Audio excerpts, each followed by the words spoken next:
ಈ ಗೌರ್ಮೆಂಟಿನ ಸೌಲಭ್ಯಗಳಾದ ಬ್ಯಾಂಕಿನ ಸೌಲಭ್ಯಗಳಲ್ಲಿ ಒಂದಾದ PMSBY PMJJBY ಇವುಗಳನ್ನೆಲ್ಲ ಪ್ರತಿಯೊಂದು ಸದಸ್ಯರಿಗೂ ನಾವು ಹೋಗಿ ಮನೆಗೆ ಹೋಗಿ ಈ ಇನ್ಸೂರೆನ್ಸ್ ಬಗ್ಗೆ ಮಾಹಿತಿ ಹೇಳಿದ್ವಿ.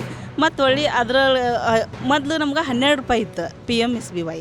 ಆವಾಗ ಮಾಡಿಸಿದ್ವಿ ರೀ. ಒಬ್ಬ ಮಹಿಳೆಗೆ ಡೆತ್ ಆಗಿದ್ಲು, ನಾರ್ಮಲ್ ಡೆತ್ ಆಗಿದ್ದರು ಅವ್ರಿಗೆ ಮನೆಗೆ ಹೋಗಿ ಹೇಳಿ ಅವ್ರಿಗೆ ಸೌಲಭ್ಯಗಳನ್ನು ಕೊಡಿಸಿದ್ದೀವಿ ಸರ್. ಪೆನ್ಷನ್ ಯೋಜನೆ 20 ವರ್ಷದಿಂದ 40 ವರ್ಷದವರೆಗೆ ತುಂಬಿದ್ರ 1,000ದಿಂದ ಹಿಡಿದು 5,000 ಪೆನ್ಷನ್ ತೊಗೊಳ್ಳೋದು. ಆಮೇಲೆ ಅವರ ಇದಕ್ಕೆ ಲಾಸ್ಟಿಗೆ ಅವರ ಸಂಸಾರದಲ್ಲಿ ಎಲ್ಲರೂ ಇದಾದಿಂದ ಲಾಸ್ಟಿಗೆ ಉಳಿದ್ರೆ 8.5 ಲಕ್ಷ ರೂಪಾಯಿ ಪರಿಹಾರ ಧನವನ್ನು ಕೊಡ್ತಾರೆ. ಯಾಕಂದ್ರೆ ನೀವು ಕೊಡೋದು ಒಂದೇ ಮಾತು ನಿಮಗೆ ಹೇಳ್ಬೇಕಂತಂದ್ರೆ ಮೂರ್ತಿ ಚಿಕ್ಕದು ಕೀರ್ತಿ ದೊಡ್ಡದು, ಬಂಡವಾಳ ಕಡಿಮೆ ಬೃಹತ್ ಮೊತ್ತ ಅಂತ ಕೊಟ್ಟಿದ್ದಾರೆ. ಸ್ಯಾಚುರೇಷನ್ ಸ್ಕೀಮ್ನಲ್ಲಿ ಈಗಾಗಲೇ ನಾವು ಇಲ್ಲಿವರೆಗೂ ಗದಗ ಜಿಲ್ಲೆಯಲ್ಲಿ PMJJBYನಲ್ಲಿ ಸುಮಾರು 2,09,000 ಜನ ಎನ್ರೋಲ್ಮೆಂಟ್ ಆಗಿದೆ.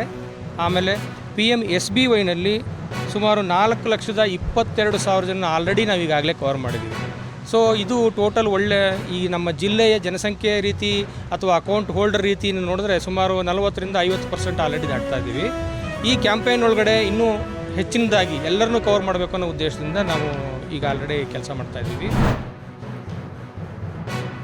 ಇಂದಿನ ಕಾರ್ಯಕ್ರಮಕ್ಕೆ ಪ್ರಾಸ್ತಾವಿಕರಾದಂತಹ ಶ್ರೀ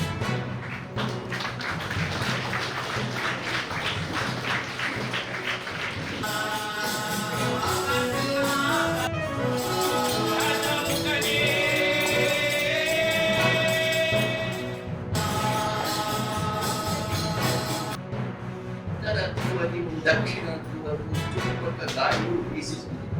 12ನೇ ಶತಮಾನದಲ್ಲಿ ಉತ್ತರದ ಕಲ್ಯಾಣದಲ್ಲಿ ಒಂದು ಅಭೂತಪೂರ್ವವಾದಂತಹ ಧಾರ್ಮಿಕ ಆಂದೋಲನ ನಡೆಯಿತು. ಆದರೆ ಅದರ ನಿಜವಾದ ಸತ್ವವನ್ನ, ನಿಜವಾದ ಶಕ್ತಿಯನ್ನ, ನಿಜವಾದ ಪ್ರಭಾವ ಪರಿಣಾಮವನ್ನ ತೀರಾ ಜನಸಾಮಾನ್ಯರು ಅನ್ನೋರಿಗೆ ತಪ್ಪಿಸಿದ್ದು ಯಾವುದು ಅಂದ್ರೆ ಈ ನಮ್ಮ ನೆಲ, ಈ ನಮ್ಮ ಚಾಮರಾಜನಗರ ಜಿಲ್ಲೆ.